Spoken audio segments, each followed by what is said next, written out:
와이파이나 5G, LTE 같은 무선 네트워크 환경에서 여러 개 서로 다른 주파수를 쪼개서 동시에 데이터를 실현해 보는 방식 핵심 기술로 사용된다라고 나와 있습니다. 그래서 OFDMA 직교 주파수 분할 다중 접속 또는 다중 안테나 기술로 구현된다. 주파수 쪼개기 하나의 넓은 주파수 대역을 수백 개의 아주 작은 부반송파로 쪼개서 각각의 주파수의 정보의 조각들을 나누어서 다시 그것을 합산해 준다.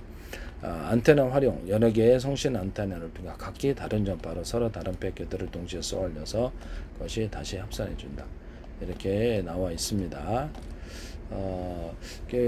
하나의 전파가 방해를 받고 끊겨도 다른 전파로 보낸 패킷들이 온전하게 전달된 통신이 안정적이다.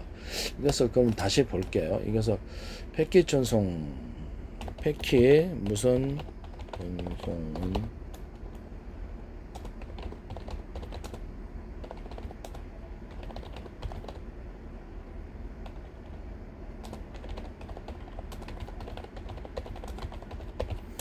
패킷 무선 전송은 서로 다른 정보의 조각들을 보내나 패킷 무선 전송은 보내고자 하는 데이터 전체를 하나의 큰 덩어리로 보내죠. 여러 개의 작은 조각을 나누어서 전송한다. 그래서 각각의 헤더, 도착지 주소, 순서 번호를 붙여 패킷으로 만든다. 무선 환경에서는 각각의 패킷 조각들로 다른 경로를 거치거나 다른 시간에 전송된다. 수신 측에서는 도착한 패킷 조각들을 원래의 정보로 다시 합친다. 이렇게 해서 이렇게 나와 있습니다. 그래서 조주파를 갖다가 10개로 20개로 묶어가지고 통신하는 기술이 멀리 가기 때문에 SRA에서도 이걸 쓸 수 있고 서로 다른 방의 조주파로 묶어서 쓰면 멀리 간다. 서로 다른 방의 어떤 다른 전파도 묶어서 쓰면 멀리 간다. 이걸 SRA다 해서 딱 상대방이 금속에 맞으면 강하게 융합 반응이 일어난다. 그래서 거기 F35, F12도 잡을 수 있다. 서로 다른 방향의 레이저파를 묶어서 머스크 유성도에 쓰면 멀리 간다. 신호도 뚜렷하다. 하시면 이 방법은 스마트폰, 워키토키, 유성통신 모든 것에서 ASRA에서도 쓸 수 있다. 서로 다른 방향의 같은 방향의 전파를 묶어서 종에 있어도 서로 다른 방향의 전파를 묶어가지고 정보를 실어보내도 되고요. 무선 전력 송수신해도 되고요. 그래서 저주파다 그러면 숫자도 그런다 100개 보낼게 그러면 전력이 좀 늘어나고 무선 전력 송수신해도 되죠. 같은 전파라면 호출 번호만 틀리게 해서 보내는 기술은 전용 제 기술이고요. 거기다가 이렇게 해서 스마트폰에 같은 전파를 하나로 오는데 번호가 각각 10개, 20개로 해서 이게 영상 전화 방식으로 송수신할 수 있다. 데스크탑에도 넣거나 유튜브에도 이런 것이 번호가 영상 전화가 번호가 있어서 10개, 20개로 해서 동영상 10분짜리를 1개짜리, 1분짜리로 쪼개서 보낸다. 그래서 이런 데 다, 페이스북도 되고 애플도 되고 다른 데도 다 돼요. 그래서 각 기기 간에서도 그래서 데스크탑 이렇게 HDD 또는 SSD에다가 통신칩 따라가고 곧바로 보낼 수 있다. 하시면 제 기술이 되겠습니다. 네네. 그렇게 해서 하시고요. 그 안테나에다가 서로 다른 작은 안테나들이 있어가지고 일종의 통신칩이죠. 이게 스카이라프 안테나 같은데 그래서 서로 다른 방향의 전파를 잡거나 같은 10개 있다 그러면 다른 방향 같은 전파를 호출 번호만 틀리게 잡는 기술을 쓸 수 있습니다. 무선 전력 송수신에서도 이 기술을 쓸 수 있는데요. 나 전파 10을 보낼게. 전파에다 10 정도의 전력을. 그럼 나 10개 보내줘. 그럼 100이잖아요. 그렇게 해서 보내거나 유선 이렇게 이게 자율주행 차량 같은 데서 우리 플러그 꼽는데 5군데 있는데 그렇게 하셔도 제 기술이 되겠다라는 것을 말씀을 드립니다. 아니면 하나의 플러그 안에서 전기가 들어와도 그것을 잽싸게 옆으로 토스해갖고 넘겨줘가지고 거기서 받아가지고 약간 이렇게 충전 장치가 존재하고 있어서 거기서 이렇게 다이오드 충전 장치가 존재해서 딱 전파를 빨아들여서 옆으로 다이오드 같은 이렇게 충전 장치가 있어서 그걸 통해서 전력을 일부러 빨아들여도 되고요.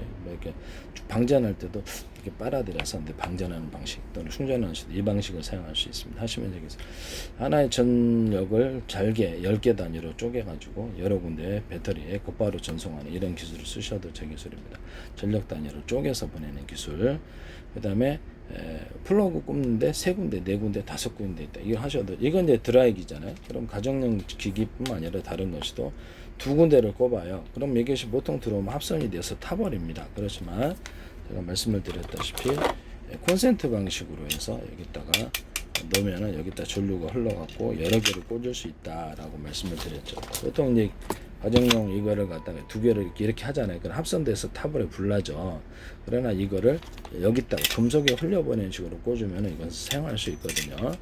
이런 식으로도 할 수 있다라는 것을 말씀을 드립니다. 그래서 이게 전력을 끌어서 220이 두 개 들어오더라도 이거 금속 어떤 뭐 MLCC 기술이 거기다 충전해가지고 쓰는 이런 기술을 이거는 제가 드라이기만 되는 게 아니라 다른 데서도 쓸 수 있다라는 것이죠.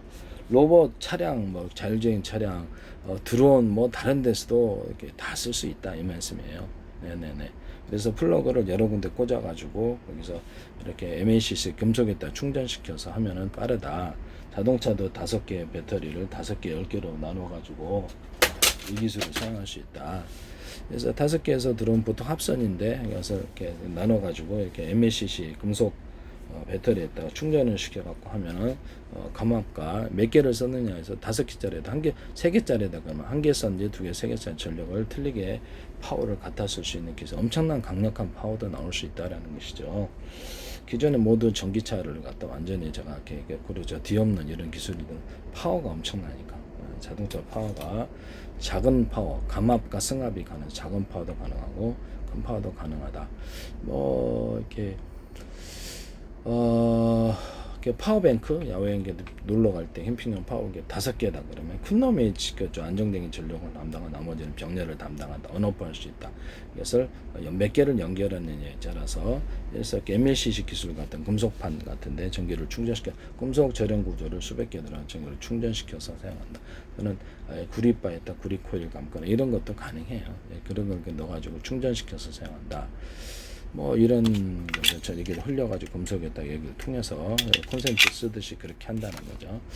이걸 배터리에 이제 이런 개념이 들어가 있으면 제 기술에 안에 이제 미니 모듈이 들어가 있어도 자동차도 수많은 미니 배터리가 들어가 있는데 이런 것처럼 해서 여기서 해가지고 전력을 합선 나지 않고 불나지 않게 안정적으로 갖다 쓰는 기술을 제가 인버터에도 쓰고 컨버터에도 쓰고 뭐 쓸 때는 많을 거예요. 파워뱅크도 쓰고 가전에도 가전 같은 데도 쓸 수 있고 이런 개념 자체가 워낙에 획기적이기 때문에 남의 기술을 무단으로 사용하지 마시기를 바랍니다. 네네.